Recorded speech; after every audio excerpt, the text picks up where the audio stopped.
es la clase que correspondería a la del martes 24 del 9 de Psicología y Cultura en la Educación. En esta clase correspondería terminar con lo que se debería la teoría freudiana del inconsciente, más allá de que hicimos algunas referencias a Lacan y algunas cosas que él dice. En este momento a nosotros por ahí nos interesa más entender solamente que hay una doble legalidad del aparato psíquico, como lo plantea Freud, y que hay ciertos elementos que determinan nuestras conductas y nuestras maneras de pensar, que están por fuera por fuera de nuestra conciencia. ¿Sí? Y después sería introducir, muy abuelo de pájaro, por ahí un tema que más nos interesa a nosotros, muy lindo por cierto, para los que nos dedicamos a la educación, que es la psicología cognitiva. No todo es interesante, pero bueno, es importante que lo sepan y que después ustedes puedan sacar sus conclusiones. ¿Sí? Vamos a hacer un vuelo muy rápido sobre grandes autores, desde lo que es, digamos, nosotros vamos a tomar la psicología cognitiva como un paraguas bastante grande, donde se intentan implementar, como en casi todas las ciencias humanas, ciertos modelos para tratar de explicar lo que pasa a nivel mental, ¿no? Recordemos que esto, como lo venimos discutiendo al principio, es un problema muy grande y que es interesante que no se cierre, que no se suture, que siempre quede en estatuto de pregunta cuál es la relación entre las cosas que pasan, lo visible, ¿no? En términos de Foucault, y lo pensable, ¿sí? La relación entre lo mental y lo corporal es un problema que no está resuelto, ni siquiera por asomo. Sí hay algunas elaboraciones hechas en términos argumentativos, más que nada desde el nivel de la filosofía, desde el campo de la filosofía.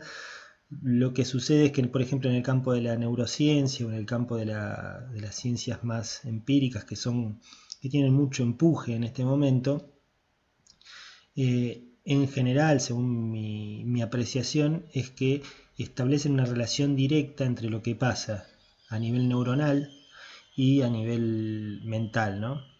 Hay relación, obviamente, nosotros no sostenemos que no haya ninguna relación, el tema es cómo y si esta relación es directa o no, o hay otras cosas que, digamos, que inciden en la producción de los fenómenos mentales y no solamente los fenómenos físicos.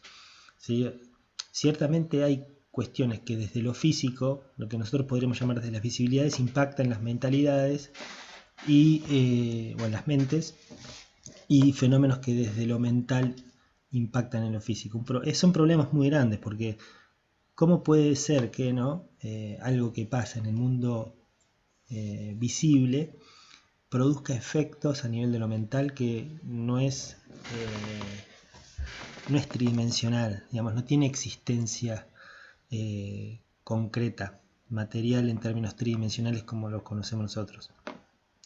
Y al revés, ¿cómo puede ser que un deseo mío que forma parte de mi mente, que no es material, que es una dimensión no material, provoque, por ejemplo, que yo estire la mano y agarre un vaso? ¿Cómo puede pasar? Y otro tema es el lugar donde está la mente. O sea, primero cómo se influyen mutuamente mente y cuerpo, ¿sí? O mente y interior y exterior, por llamarlo de alguna manera. Y otro es el lugar donde está la mente, que viene a problematizar también algunas cuestiones en relación a interior y exterior. Porque nosotros podríamos pensar en interior y exterior si pensáramos o si supusiéramos que la mente es algo que ocupa un lugar en el espacio. Pero al suponer que la mente es una entidad abstracta, no ocupa un lugar en el espacio. Entonces no podemos decir que está en un lugar, ¿sí? Porque para estar en un lugar debe ser una cosa, debe ser una entidad concreta que ocupa un lugar en el espacio. Así que es un gran problema. Inclusive esto plantea lo que nosotros planteamos desde el principio, que a veces parece un poco gracioso, que es dónde está la mente o cómo piensa uno o quién piensa, capaz que piensa otro, el otro, ¿no? Que me parece que es una respuesta que soluciona un poco parcialmente, transitoriamente, la pregunta por quién piensa, o mejor dicho no habría que decir quién piensa desde esta perspectiva, sino más bien correspondería decir qué es lo que piensa. Es como que hubiera algo que pensar que de alguna manera afectaría digamos, o utilizaría los cuerpos de alguna manera para realizar determinadas cosas. ¿Sí? Así que bueno, esto en términos generales.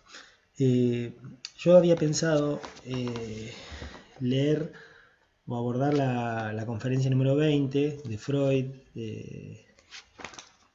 de 1917, que bueno, Freud dio unas conferencias de introducción al psicoanálisis y la conferencia número 20 habla, se llama, ya les digo,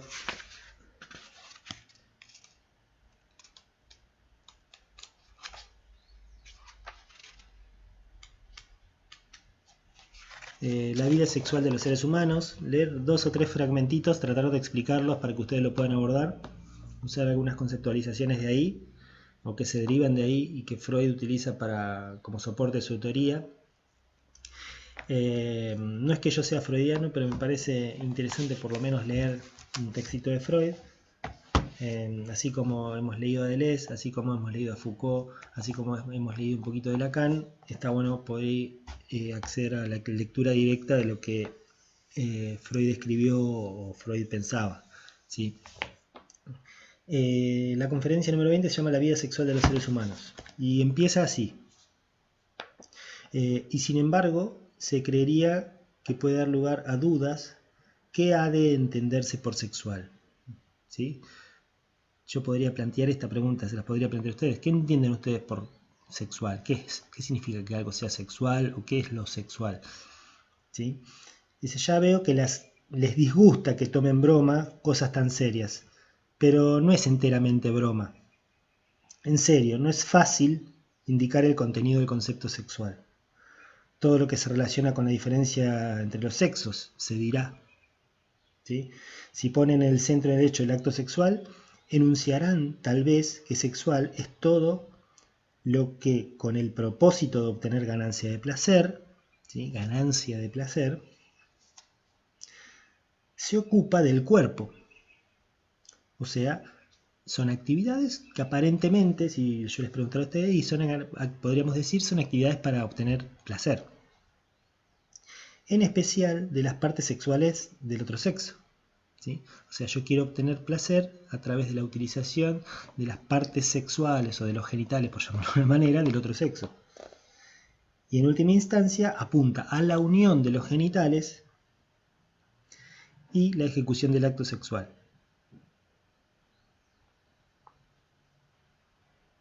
¿Sí?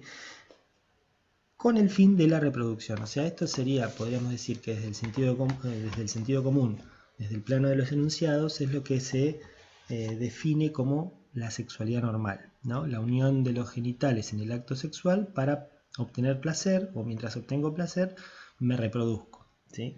Algo que nosotros podríamos rápidamente en nuestros días contradecir, ¿sí? Uno no busca reproducirse, muchas veces no busca la unión de los genitales. Bueno, Freud avanza en esto y en estas ideas, inclusive sostiene que hay ciertas personas que mutan, por ejemplo, en vez de elegir dos personas de sexo diferente, eligen a un partener sexual del mismo sexo. ¿Sí? Entonces la reproducción ahí estaría de alguna manera alterada, no habría posibilidades de reproducción. Y así como alteran el objeto sobre el cual o con el cual buscan satisfacerse sexualmente, hay otras personas que en vez de buscar la unión de los genitales, buscan satisfacerse con otras partes de su cuerpo o llevando actividades con partes de su cuerpo que probablemente estén destinadas biológicamente para otra función. Por ejemplo, ser orinados, ser defecados. ¿Sí? A esta especie, digamos, particular de personas, Freud toma un concepto de la época y lo llama perversos.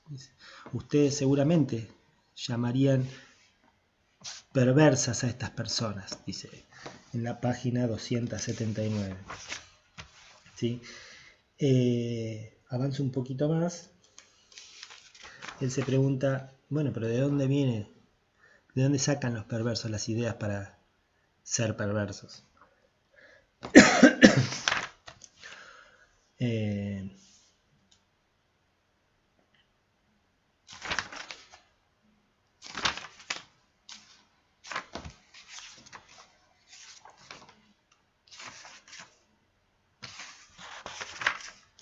Entonces en la página 283, abajo, sostiene: todas las inclinaciones perversas arraigan en la infancia.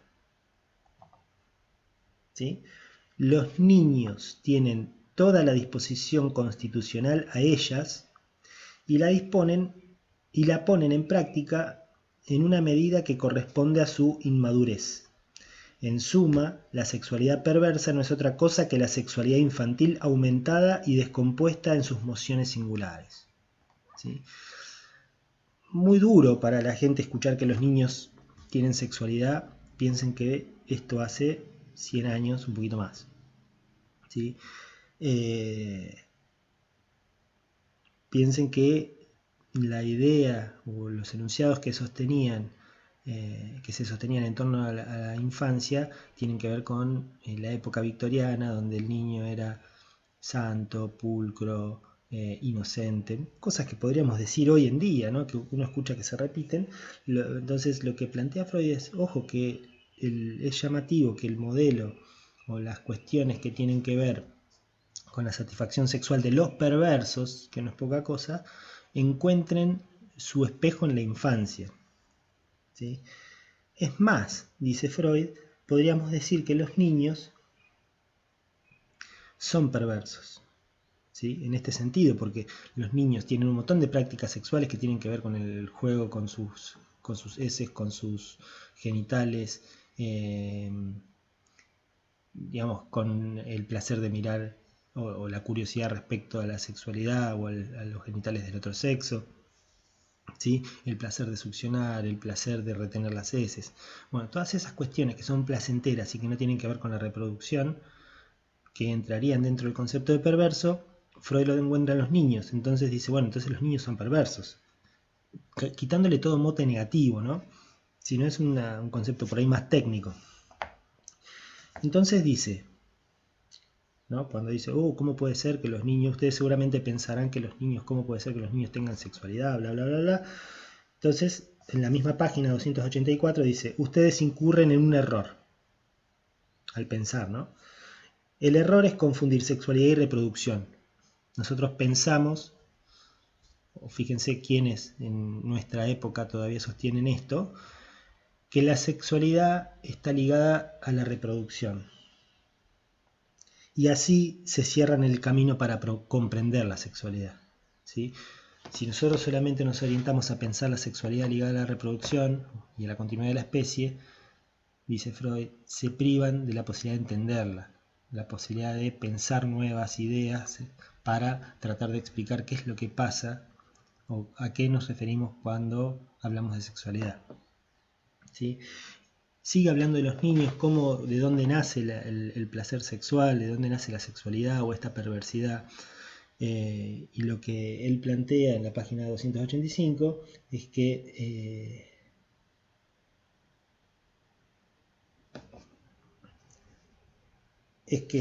los niños no participan de las convenciones sociales respecto de lo que es adecuado o no adecuado en términos sexuales. Ellos buscan el placer, ¿sí? Entre comillas.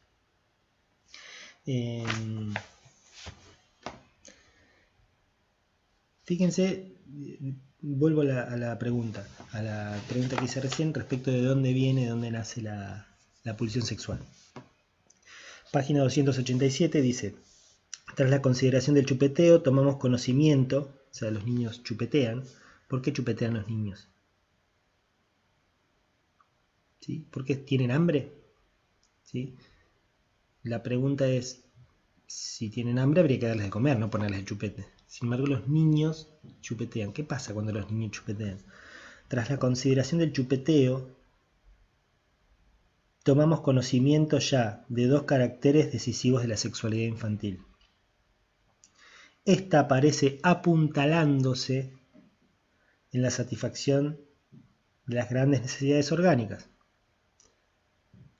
y se comporta de manera autoerótica. Fíjense, cuando el niño nace, digamos, al alimentarse, el niño obtiene placer y saciedad de un malestar.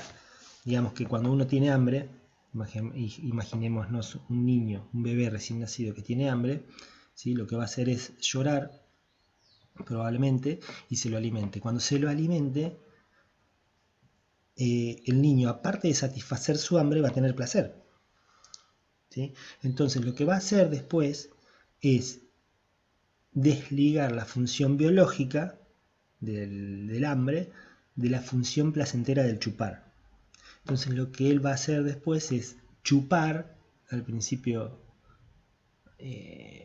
lo va a hacer porque va a tener la necesidad de hambre y va a volver a chupar, va a volver a succionar y así vuelve sobre una huella en su psiquismo. ¿Se acuerdan cuando hablábamos de huellas mnémicas en el esquema del peine? Se reestimula o se reactiva la huella en la cual el niño había saciado su hambre. Si se prendía la teta, la mamadera, la mamadera, la cuchara, se reactiva esa huella, entonces el niño alucina, ¿sí? En su conciencia aparece la idea o la imagen o la percepción o el objeto con el cual satisfacía su necesidad, ¿sí? Lo cierto es que el niño chupetea, ¿sí?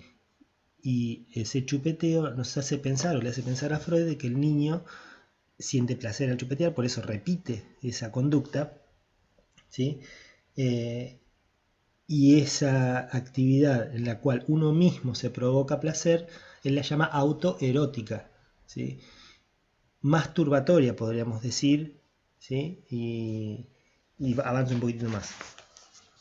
Se comporta de manera autoerótica, es decir, busca y encuentra sus objetos en su propio cuerpo, ¿sí? Eso es el autoerotismo. Encontrar objetos de satisfacción en el propio cuerpo. Encuentra el pecho de la madre en el propio cuerpo, encuentra la mamadera en el propio cuerpo, ¿sí? La máxima ganancia, el niño se procura la máxima ganancia de placer posible mediante la correspondiente excitación de las zonas erógenas mucosas. O sea, tenemos algunas palabras que son importantes. Apuntalarse, que viene de apuntalamiento, que es el apoyo de la función erótica apoyada sobre una función biológica. Por ejemplo, la obtención de placer a través de la succión, que la succión está apoyada sobre la función de alimentación, ¿sí? Por otro lado, el autoerotismo, que es encontrar los objetos de satisfacción en el propio cuerpo, ¿sí? Y procurándose la máxima ganancia de placer a través de la estimulación de las zonas erógenas. Las zonas erógenas son los bordes del cuerpo y sus agujeros, ¿sí? Son espacios límite entre el cuerpo y el exterior, pero sirven para la obtención de placer y de contacto con la realidad, con lo real, mejor dicho. Dice, en este punto, como lo señaló la sutil Lou André Salomé, el mundo exterior se le enfrenta por primera vez como un poder inhibidor, hostil a sus aspiraciones de placer.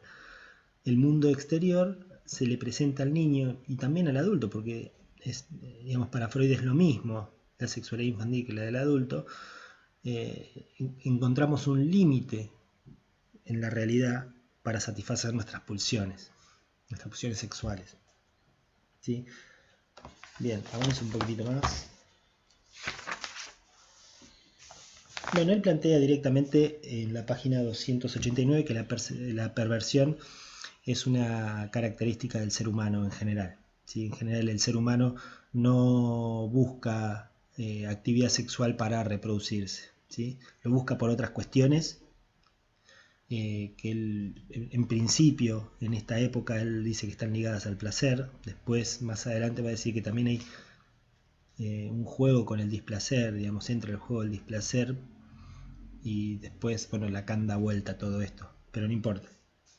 Lo que nos interesa a nosotros es que hay un, digamos, hay un juego, un abandono de la reproducción en pos de la obtención de determinada satisfacción, ¿sí? Que no es biológica, ¿sí? O sea, en la sexualidad, lo que hace a la sexualidad no nos guía la biología, ¿sí? Y fíjense cómo nos distanciamos en algún punto,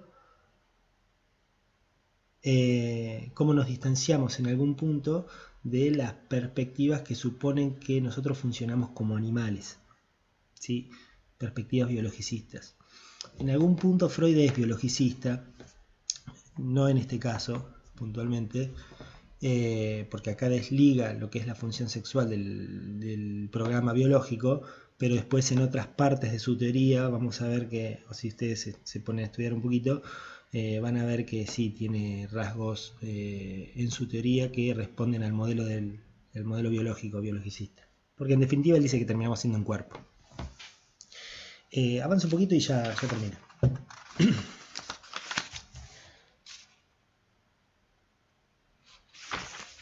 Bien, la última 291 hace como el cierre, donde dice lo que fuera del psicoanálisis se llama sexualidad, o sea, por fuera del psicoanálisis, si fuera un espacio del psicoanálisis, afuera de este espacio la sexualidad se refiere solo a una vida sexual restringida, puesta al servicio de la reproducción y llamada normal. Para nosotros la sexualidad, por lo menos en este punto, y me parece que es importante que lo tengan en cuenta, sobre todo si van a trabajar cuestiones de género, que a ustedes les corresponde como profesores, y si bien son profesores de biología, la perspectiva culturalista me parece que actualmente es insoslayable al momento de tener que explicar qué es la sexualidad humana. Si existe una respuesta definitiva, en definitiva, si existe una respuesta definitiva respecto a lo que es la sexualidad humana. Bueno, este es un artículo más bien histórico, pero que nos sirve para pensar algunas problemáticas respecto a la existencia, a la existencia propia y del otro, ¿no? Cuestiones que tienen que ver con la sexualidad, que en general implica un vínculo con el otro, aunque el otro esté en nosotros mismos, ¿sí? Bien, hacemos un corte en lo que es psicoanálisis y pasaríamos a lo que es psicología cognitiva, en lo que el programa está mencionado como psicología.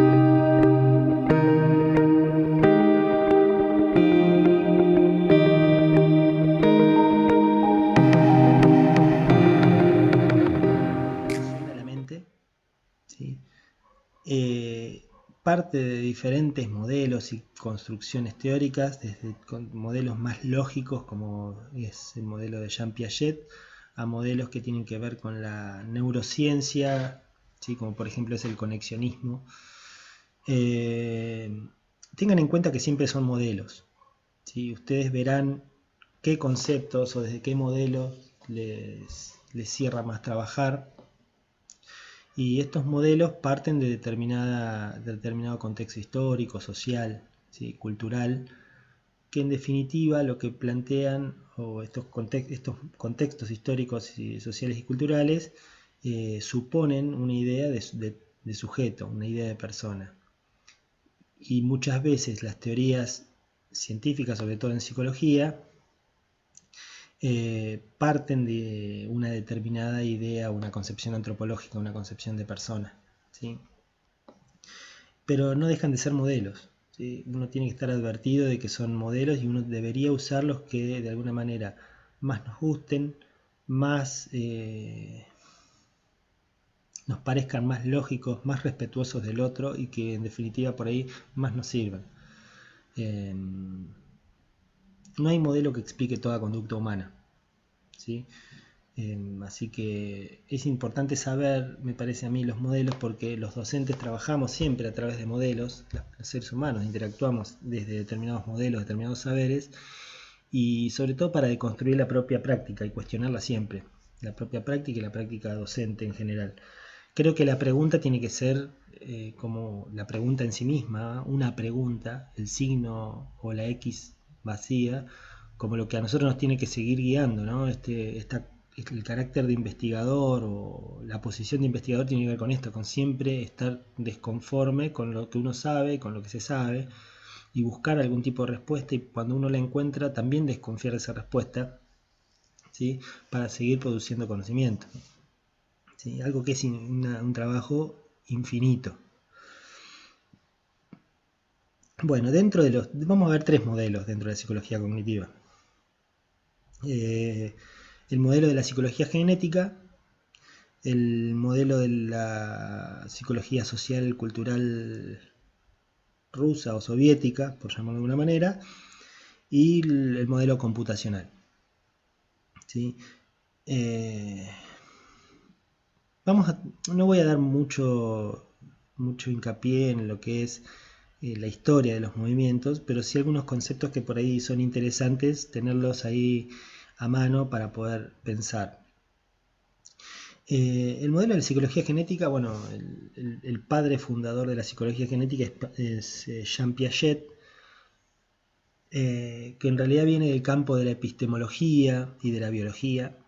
Y lo que a él le preocupaba es lo que siempre se dice, ¿no? Es cómo se pasa de un estado de menor conocimiento a un estado de mayor conocimiento. Y para esto inventa una ciencia. Así que su respuesta fue a una problemática muy puntual, fue crear toda una nueva disciplina dentro del campo científico de la psicología, y esta ciencia se llamó psicología genética, en la cual confluyen algunas concepciones de la lógica y algunas concepciones de la psicología más experimental, por llamarlo de alguna manera. Algunos conceptos claves de la teoría piagetiana: el concepto de estructura, ¿sí? Estructuras cognitivas, después puede ser que se llamen estructuras mentales, tiene algún vínculo con lo que es la teoría gestáltica, ¿sí? Con el campo psicofísico o el campo psicofísico que utiliza la psicología de la Gestalt para explicar cómo es el campo perceptivo, y el concepto de adaptación. O sea, tenemos estructura y el concepto de adaptación, que incluye 2 subconceptos que son asimilación y acomodación. Cuando se habla de psicología genética, la palabra genética no viene tanto de los genes en sí, digamos, como uno los piensa desde un punto de vista biológico, sino más bien de génesis, ¿sí? Pero de génesis como creación, como construcción, ¿sí? Y lo que trata de hacer Piaget es cómo se logra avanzar en el conocimiento, en los estadios de conocimiento, no solo tanto en lo que es un conocimiento acumulativo, sino también en un cambio estructural respecto de cómo se percibe la realidad, o podríamos decir cómo se construye la realidad. Esta teoría está influenciada fuertemente, lo mismo que la psicología de la escuela social y cultural, por lo que es el constructivismo, que es una vertiente filosófica que nace a partir de Immanuel Kant, que si quieren lo pueden investigar, pero lo que sostiene básicamente es que existe un real y que este real es procesado, entre comillas, o es tramitado a través de una dimensión que se llama dimensión de las sensaciones puras, y otra dimensión que se llama dimensión de las categorías puras. Entonces ese real absoluto inconocible solamente es conocible por nosotros a través de la construcción que hacemos, a través del procesamiento. Kant no usa la palabra procesamiento, sino esto tiene que ver más con la psicología cognitiva, pero tiene que ver con una construcción que se hace a partir de ciertos estímulos que vienen de afuera, ¿sí? Que nos da cierta información respecto de los fenómenos que pasan, ciertos datos, ciertas percepciones, ciertos influjos perceptivos, pero que al momento de aparecer en la conciencia aparece ya de alguna manera tramitado. ¿sí? No hay una percepción pura, no hay una realidad en sí misma, ¿sí? La realidad es construcción.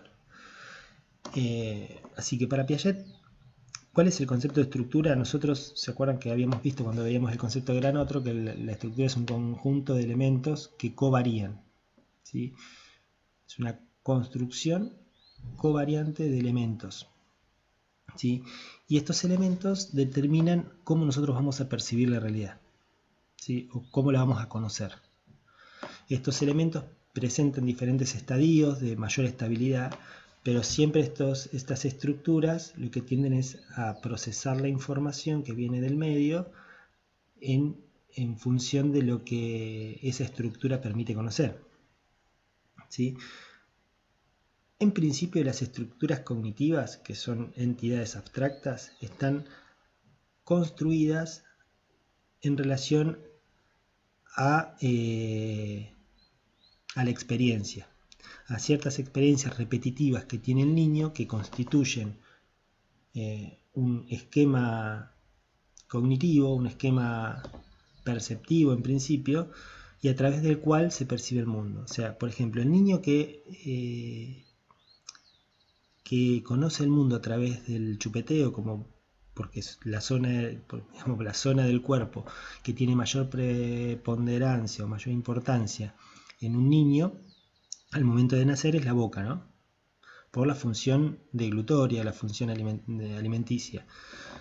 Este niño, usted, digamos, lo que observa Piaget es que va a conocer el mundo a través de su boca, en gran medida, ¿sí? Entonces el mundo se le presenta como chupable, ¿sí? Si el niño digamos, está acostumbrado a la lactancia materna, el acto repetitivo respecto de esa función que es la lactancia va a generar en el plano intelectual un esquema que le permite aprender el pezón de la madre, ¿sí? Ese esquema va a hacer que repita su conducta en diferentes momentos. Lo cierto es que se le van a presentar otros elementos que no tienen la forma del pecho de la madre o del pezón. Entonces, es la realidad la que va a empujar a su esquema de acción a modificar el esquema cognitivo. ¿Se entiende? Entonces, un esquema de acción es una estructura que permite aprender al niño aquellas cuestiones que vienen de lo real y que al niño y que con el niño establecen un vínculo en principio necesario, ¿sí? Los esquemas cognitivos ya forman parte de un plano metafísico o intelectual, ¿sí? Lo que sostiene Piaget es que estas estructuras, al interactuar continuamente con el medio, ¿sí? se van adaptando al medio y en ese sentido van evolucionando y van cambiando y se van complejizando, ¿sí? Hay diferentes estructuras cognitivas basadas en diferentes esquemas de acción en un principio, y estas estructuras cognitivas cada vez tienen la posibilidad de abstraerse y operar simplemente desde un plano abstracto, en última instancia, en estadios más avanzados, sin necesidad de que se establezca la acción, ¿sí?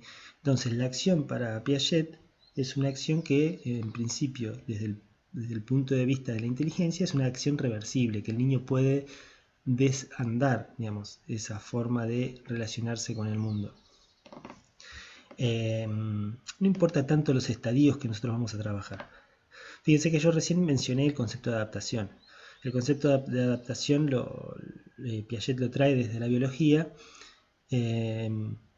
y hace referencia a esta dinámica relacional y abierta que tiene el sujeto con su entorno y cómo el sujeto va incorporando cierta información conforme a su esquema de acción o su esquema cognitivo, y cuando hay determinadas cuestiones del medio que le exigen al sujeto modificar ese esquema de acción, ese esquema de acción termina por acomodarse, ¿sí? En realidad, Piaget no le da tanta importancia al medio externo, porque en definitiva lo que él sostiene es que los estadios que él propone tienen cierta relación con los estadios del desarrollo, ¿sí? Con momentos del desarrollo, o sea, dependen de la edad. Algo que después Vygotsky va a criticar de alguna manera. Pero bueno, lo que él propone es esta serie de estadios en donde las estructuras y donde los niños se relacionen con el mundo a través de estos esquemas de acción que, digamos, que de alguna manera están determinados para casi toda la especie. ¿Sí? En definitiva, cuando nosotros queremos entender cómo aprende un estudiante y basándonos en este modelo, primero tener en cuenta que la inteligencia es acción. ¿Sí? Parte de Piaget la idea de que el niño o el sujeto se relaciona con el mundo y en esta relación con el mundo es que se establecen, que es que se elaboran o se construyen los conocimientos. ¿Sí?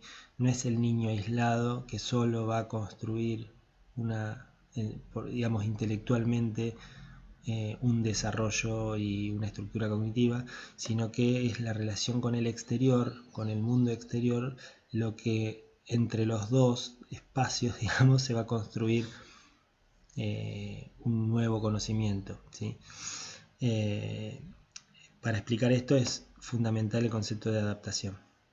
Y la adaptación consta de dos sub-ítems, como les dije, o subprocesos.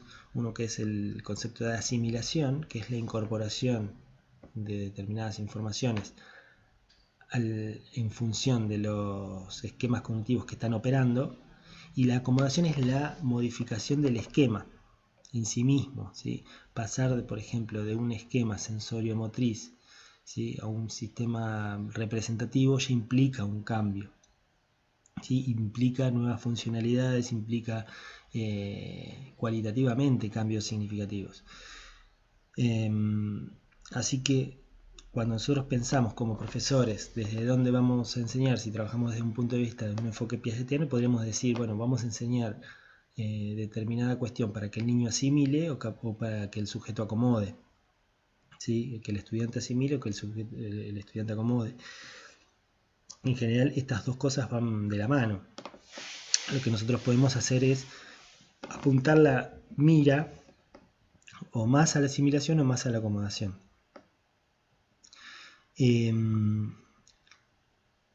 Bueno, creo que así a grandes rasgos y con la bibliografía, con esto lo van a entender un poquito mejor. Más allá de esto, Piaget y Vygotsky son autores que se ven continuamente en la carrera. Lo importante es que ustedes tengan una idea muy básica de por dónde o para dónde va el desarrollo argumentativo del autor. Y después obviamente estos lo van a ir completando, digamos, este andamio que nosotros estamos armando acá, lo van a ir completando con los saberes que puedan adquirir en otras materias, ¿sí?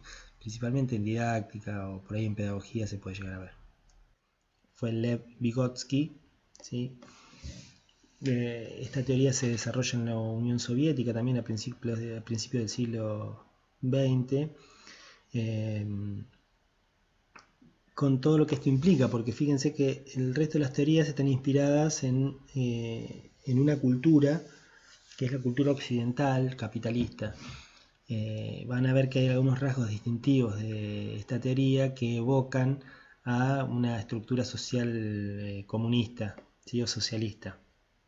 Fíjense el nombre nomás se llama modelo o escuela social cultural.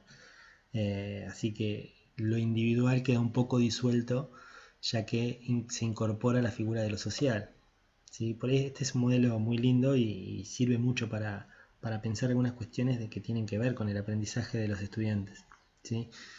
En términos generales, para Vygotsky, lo fundamental es que para él toda actividad humana está mediada, ¿sí?, o por herramientas, ¿sí?, o por signos. Las herramientas serían como aquellos instrumentos para adaptar la naturaleza a las necesidades del hombre, ¿sí? Así como los signos son herramientas intelectuales para poder pensar, digamos, ¿sí? Ambas herramientas son elementos para adaptar la realidad a las necesidades del ser humano, ¿sí? Entonces vamos a tener herramientas materiales y herramientas simbólicas. Fíjense cómo ese concepto de herramienta simbólica, que es tan importante el concepto de herramienta para el marxismo, es utilizado hoy en día por todos nosotros. No tiene herramientas para afrontarse a tal cosa, no tiene herramientas simbólicas, no tiene herramientas teóricas, ¿sí? Así que fíjense cómo nosotros de alguna manera repetimos este discurso, o por lo menos este concepto. No sé si se sabrá de dónde viene, ¿no? Así que la mediación simbólica está siempre dada o con la naturaleza o con el otro, ¿sí? Por eso es una teoría que sostiene el autor, de que de alguna manera el hombre es un ser cultural, porque el hombre solo no desarrollaría comunicación, entonces no necesitaría utilizar signos, por lo tanto no necesitaría pensar, diría, ¿sí? Apelar a procesos psicológicos superiores que tienen que ver con la pertenencia a la cultura, ¿sí? Algunos conceptos interesantes de la teoría vigotskiana. Bueno, la incorporación del otro, o la incorporación de lo social y lo cultural, es fundamental. Esta es la diferencia puntual que ustedes tienen que saber en relación a la teoría vigotskiana con la teoría piagetiana, ¿sí? Lo que plantea Vygotsky en términos generales es que hay dos líneas de desarrollo, una que se llama línea de desarrollo natural, y una línea de desarrollo cultural. O sea, los procesos psicológicos superiores están dados por participar en procesos sociales y culturales, ¿sí? Por participar en la línea de desarrollo cultural. La línea de desarrollo natural habilita ciertos procesos psicológicos elementales que compartiríamos con otras especies animales que no están insertas en la cultura. Percepción, alguna forma de memoria, atención, ¿sí? Ya por formar parte de la cultura o pertenecer al ámbito cultural, o sea, el ámbito con el otro, ¿sí? Fíjense que lo biológico casi que queda de lado acá. Tenemos la posibilidad de desarrollar procesos psicológicos superiores, ¿sí? Los procesos psicológicos superiores se dividen en procesos psicológicos superiores rudimentarios, ¿sí? Que son los que adquirimos por formar parte de la cultura solamente, como el habla, el uso del celular, bueno, ciertas cuestiones que tienen que ver con aprender a usar el televisor. Por formar parte de la cultura ya sabemos cómo, ya incorporamos estas funciones psicológicas. Y las funciones, los procesos psicológicos superiores avanzados son aquellos que adquirimos al participar de instancias especializadas para su adquisición. Por ejemplo, la lectoescritura, dice Vygotsky, podríamos decir la lectoescritura, las matemáticas y el pensamiento científico, ¿sí? Digamos, para ampliar. Ciertos saberes que solamente se pueden adquirir a través de instancias especializadas, que haya otro que nos enseñe, ¿sí? Que haya otro que nos diga, que nos diga, no, que nos incluya en un proceso en el cual tiene el objetivo de enseñar determinado contenido. ¿Sí? Por esto sirve mucho para pensar cómo se aprende en la escuela. Otro concepto fundamental, aparte de tener esta idea macro de cómo piensa él los procesos psicológicos, otra idea importante es cómo piensa él que aprenden los sujetos, ¿sí? Y acá viene un concepto que es central para la teoría vigotskiana, que no tiene nada que ver con lo que plantea Piaget, van a ver, pero tal vez se lo puede poner a dialogar. Se podría hacer un trabajo, de hecho los hay, en donde se ponen a dialogar las concepciones vigotskianas y las piagetianas. No sé si son irreconciliables las posiciones, pero es un debate interesante. El concepto fundamental es el de interiorización, es como que algo digamos, un contenido que yo quiero que el niño aprenda, el niño lo tiene que interiorizar. ¿Sí? Pero ¿cómo? ¿Cómo interioriza el niño? Lo que llama Vygotsky a través de un proceso o una ley de doble, la ley de doble formación del proceso psicológico. ¿Sí? Ley de doble formación. Primero, el contenido debe existir, o el proceso psicológico debe existir en el campo interpersonal, para luego interiorizarlo al campo intrapersonal. ¿Sí? Esto es fundamental. ¿Sí? Fíjense que de esta manera se justifica la función del docente, porque establecemos que primero los procesos deben existir en el campo de la relación con el otro, ¿sí? Para luego interiorizarlo. ¿Sí? El otro en sus diferentes figuras, ¿sí? desde diferentes figuras del campo cultural, desde un libro, desde una imagen, desde un programa de televisión, desde un youtuber. Tiene que existir esta figura del otro para que se interiorice ese contenido. Si no existe la figura del otro, en sus diferentes facetas, este contenido no se interioriza. ¿Sí? Después los post-vigotskianos, vamos a ver, creo que un poco más adelante si tenemos tiempo, es como esta interiorización, este concepto que aparentemente ubica en el lugar pasivo al niño o al estudiante, lo que van a hacer es lo van a dotar de cierta actividad, diciendo que en realidad no es interiorización, sino que es apropiación. Y es más, es apropiación participativa. ¿Sí? Pero no importa, lo que a nosotros nos interesa principalmente de Vygotsky es esta ley de doble formación, en el cual primero el saber debe estar en el otro, o entre el sujeto y el otro, para que eso sea interiorizado. ¿Sí? Fíjense el ejemplo que da Vygotsky respecto de esta cuestión cuando habla de la interiorización del lenguaje, cómo se hace propio el lenguaje. Primero el lenguaje está en el otro, dice Vygotsky, y asocienlo si quieren con Lacan, ya que es el otro el que le da sentido a las acciones del niño. El niño, por ejemplo, al principio solamente extiende las manos, imaginémonos que está el bebé de 1 mes, 2 meses, queriendo atrapar el móvil, y lo que hace el que está, la madre tal vez, dice, quiere agarrar esto y se lo da. Entonces por repetición el niño entiende que con ese movimiento en realidad su gesto tiene un sentido, pero el sentido está en el otro, ¿sí? Porque es el otro el que le da sentido. Entonces ahí se instaura la función del otro y la función de la exterioridad, ¿se entiende? Entonces cómo el lenguaje que es del otro es interiorizado. Muy interesante esa perspectiva, sobre todo porque dialoga con algunas cuestiones que a mí me parece que son interesantes desde el punto de vista de la docencia, que tienen que ver con la teoría más psicoanalítica, ¿sí? Por llamarlo de alguna manera. Por último, les quiero mencionar así medio por arriba el modelo computacional. Este es un modelo que surge a partir de la década de 50, más o menos, posguerra, en donde se había desarrollado fuertemente la cibernética, y entonces se establece la metáfora acá es la computadora. El cerebro es el hardware y el software es la mente. Esta sería la metáfora, y que de alguna manera son los que sostienen actualmente los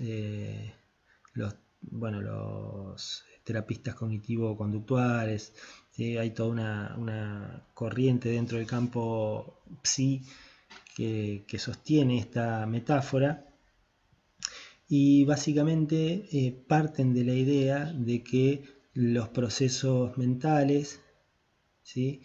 Tienen alguna correlación con lo neurológico, que está ahí podríamos estar de acuerdo, y que hay procesos que son medibles, ¿sí? Por ejemplo, cuánto tiempo tarda en recordar tu respuesta, cuántos colores puede recordar, ¿sí? Entonces lo que aplican los que adhieren a este tipo de teorías es la posibilidad de que se pueda medir positivamente, por lo tanto tiene un estatuto dentro de lo que es la ciencia empírica de mayor cientificidad y mayor peso científico, Y con esto aparentemente se tornaría en una disciplina dominante dentro del campo de la explicación de cómo aprenden las personas. El modelo más clásico es el modelo de la memoria a corto plazo y memoria a largo plazo. Después hay otros modelos que tienen que ver con que son más complejos y que por ahí no nos interesan a nosotros como docentes, porque el docente en definitiva establece una función no tan experimental, sino más bien educativa y política en ese sentido, ¿no? Pero es interesante conocerlo y cómo uno lo puede, si quiere, adaptar o tratar de pensar, utilizar esos conceptos para pensar la propia práctica. La perspectiva computacional, ¿no? Tiene una perspectiva que llamamos sistémica, ¿sí? Donde hay determinadas